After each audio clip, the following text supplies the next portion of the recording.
નમસ્કાર. દિવસભરના તાજા સમાચારોમાં તમારું સ્વાગત છે. તમારી સાથે હું છું પિનલગીરી ગોસ્વામી. સમાચારો વિસ્તારથી જાણીએ એ પહેલા મહત્વના સમાચારો ઉપર એક નજર. મિત્રો, આજની વિડીયોમાં સૌપ્રથમ વાત થશે 3 દિવસ ઉત્તર અને મધ્ય ગુજરાત બનશે ગુલ્ફી જેવો. જી હા દોસ્તો, હવામાન નિષ્ણાત અંબાલાલ પટેલે ઠંડીની આગાહી કરતા જણાવ્યું છે કે વેસ્ટર્ન ડિસ્ટર્બન્સની અસરના કારણે છેલ્લા કેટલાક દિવસોથી ગુજરાતમાં ઠંડીનું જોર ઘટ્યું હતું, પરંતુ હાલમાં ધીમી અસરોથી ઠંડી વધતા હવે ઠંડીનો ચમકારો અનુભવાઈ રહ્યો છે. આગામી 72 કલાકમાં ઉત્તર ગુજરાતના મહેસાણા, બનાસકાંઠા, સાબરકાંઠા અને પંચમહાલ જેવા જિલ્લામાં કાતિલ ઠંડી પણ પડી શકે છે. મિત્રો, અન્ય મહત્વના સમાચારની વાત કરીએ તો સુરત એરપોર્ટ પર બોમ્બના સમાચાર, અફરાતફરીનો માહોલ.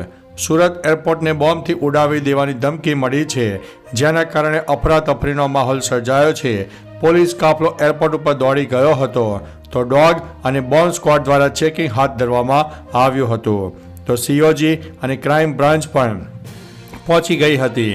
મળતી માહિતી પ્રમાણે બારડોલી રેલવે સ્ટેશન પર 2 યુવક સુરત એરપોર્ટ પર બોમ્બ મૂકવાની વાત કરતા હતા, જે અંગે એક વ્યક્તિએ ફોન કરીને પોલીસને માહિતી આપી હતી.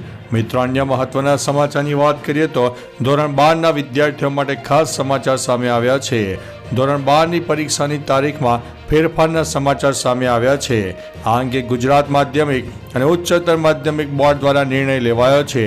ધૂળેટીની રજા 13 માર્ચે હોવાથી પરીક્ષાની તારીખમાં ફેરફાર કરાયો છે. ભૂગોળની પરીક્ષા 7 માર્ચના સ્થાને 12 માર્ચે યોજાશે. સામાજિક વિજ્ઞાન, ચિત્રકામ, એગ્રીકલ્ચર સહિતના વિષયની પરીક્ષા 15મી માર્ચે યોજાશે. 13 તારીખે આયોજિત ફારસી, સંસ્કૃત, અરબી અને પ્રકૃતિની પરીક્ષા 17 માર્ચે યોજાવાની છે. મિત્રો, અન્ય મહત્વના સમાચારની વાત કરીએ તો ફિલિપાઇન્સમાં જ્વાળામુખી ફાટતા 87,000 લોકોનું રેસ્ક્યુ. મધ્ય ફિલિપાઇન્સમાં હાજર કાલના ઓન જ્વાળામુખી 9 ડિસેમ્બર 2024માં ફાટ્યો હતો, જેના કારણે રાખના ગોટે ગોટા 3 કિલોમીટર ઉપર સુધી ગયા હતા. ફિલિપાઇન્સ ઇન્સ્ટિટ્યૂટ ઓફ વોલ્કેનોલોજી એન્ડ સિસ્મોલોજીના જણાવ્યા અનુસાર આ હજુ વધુ વિસ્ફોટ કરી શકે છે. આગામી થોડા દિવસો સુધી જોખમ અકબંધ છે. ફિલિપાઇન્સના સિવિલ ડિફેન્સ ઓફિસે 87,000 લોકોને સુરક્ષિત સ્થળો પર પહોંચવાનું કામ શરૂ કરી દીધું છે.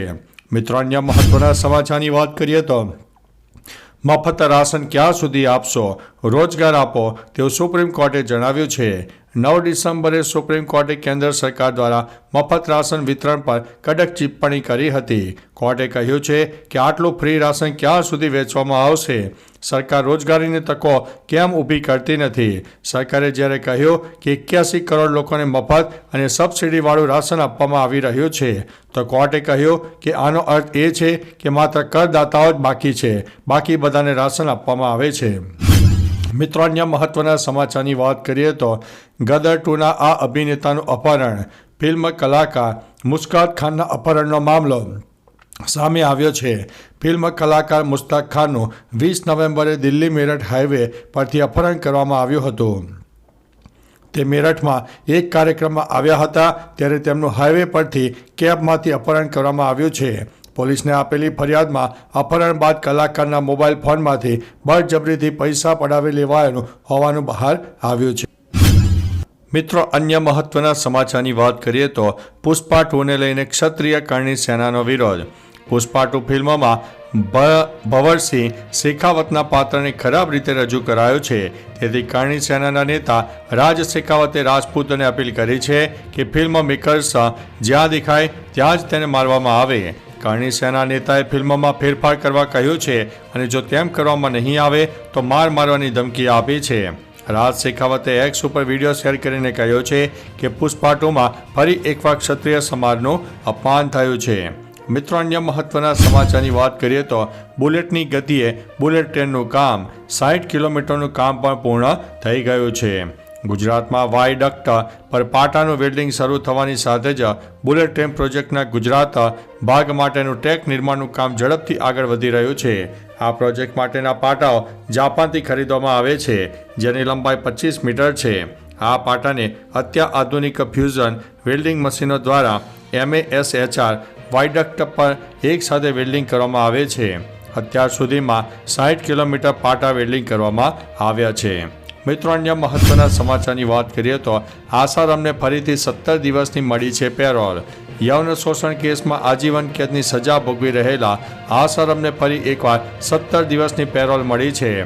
કોર્ટે આસારામને 15 દિવસની સારવાર અને 2 દિવસની મુસાફરીની છૂટ આપી છે. આ દરમિયાન તેઓ તેમની સારવાર માટે મહારાષ્ટ્ર જશે. માહિતી પ્રમાણે આસારામ મહારાષ્ટ્રની માધવબાગ હોસ્પિટલમાં સારવાર માટે જઈ શકે છે. હાલમાં તેમની સારવાર જોધપુરની આરોગ્ય હોસ્પિટલમાં ચાલી રહી છે. મિત્રો, અન્ય મહત્વના સમાચારની વાત કરીએ તો બાબા વેંગાની 2025ની ચોંકાવનારી ભવિષ્યવાણી સામે આવી છે. બાબા વેંગાની આગાહી પ્રમાણે વર્ષ 2025માં સિરિયાનું પતન વૈશ્વિક સ્તરે સંઘર્ષનું કારણ બનશે. તેમણે કહ્યું છે કે સિરિયાના પતન પછી પૂર્વ અને પશ્ચિમ વચ્ચે વૈશ્વિક યુદ્ધ થશે, જો ત્રીજા વિશ્વયુદ્ધ તરીકે ઓળખાશે. બાબા વેંગાના કહ્યા પ્રમાણે યુરોપમાં યુદ્ધને કારણે માનવજાતના વિનાશની શરૂઆત થશે, તેમજ વર્ષ 2025માં આવી મોટી આફતો આવશે જેના કારણે પૃથ્વી ખતમ થવાની શરૂઆત થશે. મિત્રો, અન્ય મહત્વના સમાચારની વાત કરીએ તો સ્ટેચ્યુ ઓફ યુનિટી રોડ ઉપર વાહન અડફેટે યુવાનોનું મોત.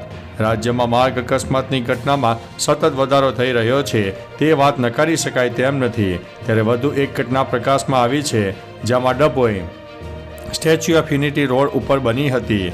મોપેડ ઉપર જઈ રહેલા યુવાનને અજાણ્યા વાહને અડફેટમાં લેતા યુવાનોનું ઘટના સ્થળ ઉપર મોત નીપજ્યું હતું. આ બનાવ અંગે ડભોઈ પોલીસે અકસ્માતનો ગુનો દાખલ કરીને કાર્યવાહી હાથ ધરી છે. મિત્રો, અન્ય મહત્વના સમાચારની વાત કરીએ તો આ જગ્યાએ જવા અમદાવાદથી નવી ડાયરેક્ટ ફ્લાઇટ શરૂ. કોલકાતા, કોચી, તિરુવનંતપુરમ અને ગુવાહાટી જવા માંગતા મુસાફરો માટે ખુશખબર સામે આવ્યા છે. યાત્રીઓની સુવિધા માટે ઇન્ડિગો એરલાઇન્સ દ્વારા કેટલીક નવી ફ્લાઇટ શરૂ કરવાનો નિર્ણય લેવામાં આવ્યો છે. જો તમે શિયાળાની રજાઓમાં ફરવા જવાનો પ્લાન કરી રહ્યા છો અથવા તો કામ માટે મુસાફરી કરવાના હોય તો તમારી મુસાફરીને વધુ અનુકૂળ અને સરળ બનાવવા ઇન્ડિગો એરલાઇન્સ દ્વારા મહત્વપૂર્ણ નિર્ણય કરવામાં આવ્યો છે. મિત્રો, અન્ય મહત્વના સમાચારની વાત કરીએ તો ભારત સરકારે સિરિયામાંથી દેશના 75 નાગરિકોને એરલિફ્ટ કર્યા છે. સિરિયાની વર્તમાન પરિસ્થિતિને ધ્યાનમાં રાખીને ભારત સરકારે દેશના 75 નાગરિકોને સિરિયામાંથી એરલિફ્ટ કર્યા છે. તમામ ભારતીય નાગરિકો સુરક્ષિત રીતે લેબનોન પહોંચી ગયા છે. લેબનોનથી તમામ ભારતીયો કોમર્શિયલ ફ્લાઇટ દ્વારા ભારત પરત ફરશે.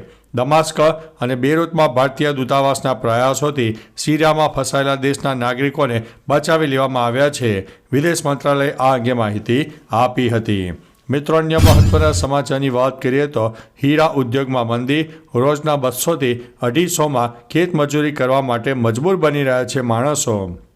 દિવાળી બાદ હીરા ઉદ્યોગમાં ભારે મંદી જોવા મળી રહી છે. અનેક બંધ મિલો થઈ જતા હજારો રત્નકારો બેકાર બન્યા છે. સામે આવેલી આંકડા અનુસાર કારખાના શરૂ ન થતાં રત્ન કલાકારોને 603 સંતાનોને સ્કૂલ છોડવાની અને વતનની વાટ પકડી છે. આ ઉપરાંત રોજના 200થી 250 રૂપિયામાં ખેતમજૂરી કરવા માટે મજબૂર બન્યા છે. મજબૂરી વચ્ચે 500 વાલીઓએ બાળકોને ખાનગીમાંથી ઉઠાડીને સમિતિની સ્કૂલમાં ખસેડી દીધા છે. તો ચાલો મિત્રો, ફરીથી દેશ અને દુનિયાના સુપરફાસ્ટ સમાચાર લઈને મળતા રહીશો. ત્યાં સુધી અમને રજા આપશો. નમસ્તે.